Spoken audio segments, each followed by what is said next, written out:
Hello besties, ಇವತ್ತು ಪುಂಡಿ ಸೊಪ್ಪು ಚಟ್ನಿ ಮಾಡೋಣ. ಇದು ನಾವು ಗೋಂಗೂರ ಪಚ್ಚಡಿ ಅಂತೀವಿ. ನಮ್ಮ Andhra famous traditional recipe gongura pachadi. ಪುಂಡಿ ಸೊಪ್ಪು ಒಂದು ಕಟ್ಟು. ಇಲ್ಲಿ ಪುಂಡಿ ಸೊಪ್ಪು ಸ್ಮಾಲ್, ಮೀಡಿಯಮ್, ಲಾರ್ಜ್ ಎಲೆಗಳು ಸಿಗುತ್ತೆ, ಯಾವುದಾದ್ರೂ ಓಕೆ. ಒಂದು ಕಟ್ಟು ಪುಂಡಿ ಸೊಪ್ಪು ಎಲೆ ಬಿಡಿಸಿ ತೊಳೆದು ಇಟ್ಕೋಬೇಕು. ನೆಕ್ಸ್ಟ್ ಒಂದು ಪ್ಯಾನ್ನಲ್ಲಿ 1 ಕಪ್ ನೀರು ಹಾಕಿ ಬಾಯ್ಲ್ ಆದ ನಂತರ ಪುಂಡಿ ಸೊಪ್ಪು ಹಾಕ್ಕೊಂಡು ಈ ಥರ ಬಾಯ್ಲ್ ಮಾಡಬೇಕು. ಬೇಗ 1 ನಿಮಿಷದಲ್ಲೇ ಬಾಯ್ಲ್ ಆಗಿಬಿಡುತ್ತೆ.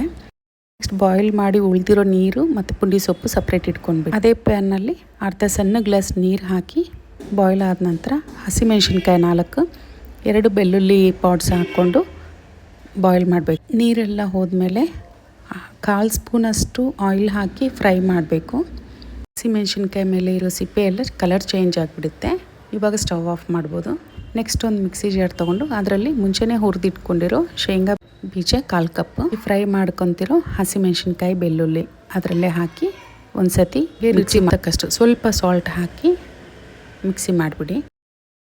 ಮಿಕ್ಸಿ ಮಾಡ್ಕೊಂಡ್ಮೇಲೆ ನೆಕ್ಸ್ಟ್ ಮುಂಚೆನೇ ಬಾಯ್ಲ್ ಮಾಡಿ ಇಟ್ಕೊಂಡಿರೋ ಪುಂಡಿ ಸೊಪ್ಪನ್ನು ಅದರಲ್ಲೇ ಹಾಕಿ ನೀರು ಉಳಿದಿರುತ್ತಲ್ಲ ಅದನ್ನು ಹಾಕಿಬಿಡಿ.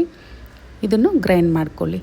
ಗ್ರೈಂಡ್ ಮಾಡಿದ ನಂತರ ಕನ್ಸಿಸ್ಟೆನ್ಸಿ ತುಂಬ ಗಟ್ಟಿ ಇದ್ದರೆ ಅದಕ್ಕೆ ಸ್ವಲ್ಪ ನಾವು ಒಂದು ಅರ್ಧ ಗ್ಲಾಸ್ ನೀರಷ್ಟು ಬಾಯ್ಲ್ ಮಾಡಿಕೊಂಡು ನೀರು ಬೇಕಾದರೆ ಸೇರಿಸ್ಕೊಳ್ಳಿ. ನಾನೀಗ ತೋರಿಸ್ತಿರೋ ಕನ್ಸಿಸ್ಟೆನ್ಸಿ ಬಂದರೆ ಸಾಕು.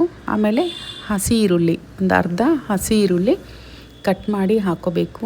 ತುಂಬ ಚೆನ್ನಾಗಿರುತ್ತೆ. ಇದರಲ್ಲಿ ಮೇನ್ ಟೇಸ್ಟ್ ಬರೋದೇ ಹಸಿ ಈರುಳ್ಳಿ ಹಾಕ್ತೀವಲ್ಲ ಅದರಲ್ಲಿ. ಮುದ್ದೆ, ಅನ್ನ, ಚಪಾತಿಗೆ ತುಂಬ ಚೆನ್ನಾಗಿರುತ್ತೆ. ಅನ್ನಕ್ಕೆ ಗೋಂಗೂರ ಪಚ್ಚಡಿ ಮತ್ತು ಟೊಮೊಟೊ ರಸಮ್ ಹಾಕೊಂಡ್ರೆ ತುಂಬ ಚೆನ್ನಾಗಿರುತ್ತೆ ಟೇಸ್ಟ್.